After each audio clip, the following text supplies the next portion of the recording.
Okay, so the Flash movie is doing terribly.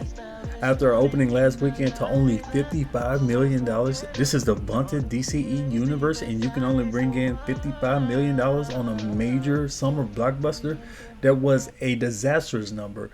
To top it off, they're projected for only $15 million this weekend. This movie is set to lose hundreds of millions of dollars for Warner Brothers. So let's take a look at this here. After its disastrous opening of $55.7 million last weekend, the DC Comics multiverse mashup is getting kneecapped in its second outing. The Warner Brothers Discovery release cratered with $4.5 million on Friday, down 81% from its opening day. Once projected to retain its top spot on the message charts, The Flash would now be lucky to stay one of the top 3 releases in theaters. A week-to-week drop north of 70% looked to be in the cards. This is the disaster, and I've been hearing all types of excuses. A lot of people say, yeah, it's Ezra Miller, the whole controversy, nobody wants to go out and support the actor. Then I'm hearing people talking about, well, people couldn't go on late night talk shows and talk about it.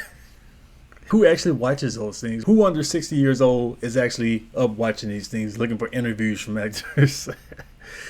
I also heard something about the COVID-19. They're still holding on to this COVID-19 excuse because they don't want to admit that their movie is garbage. That would notch higher than a 66% tumble that DC solo film Green Lantern took in 2011. When you're being compared to Green Lantern, that disastrous movie, you know you're in trouble. On its way to a disappointing $116 domestic finish. That's actually about $150 in today's money. So this movie, Flash, might actually do worse than Green Lantern. With all of that backing and the entire DCEU brand, that's all you can get. Similar second weekend comic book collapses include last year's terribly reviewed Morbius and the morose 2003 adaptation of Hulk, which fell 73.8% and 69.7% respectively. However, The Flash stacks up. It has little hope of justifying its $200 million production budget at this point. So there's some rumors saying it was actually closer to $220 million. Then on top of that, they spent about $130 million in market costs. So you're talking about somewhere between $330 to $350 million sunk into this movie. That puts them at a break point at about $700 to $750 million, because you see these numbers they're bringing into the box office. The production company doesn't keep all that. When you factor in international box office, they come out with less than half of the global box office. Its domestic gross should stand around $87 million through Sunday. This is bad.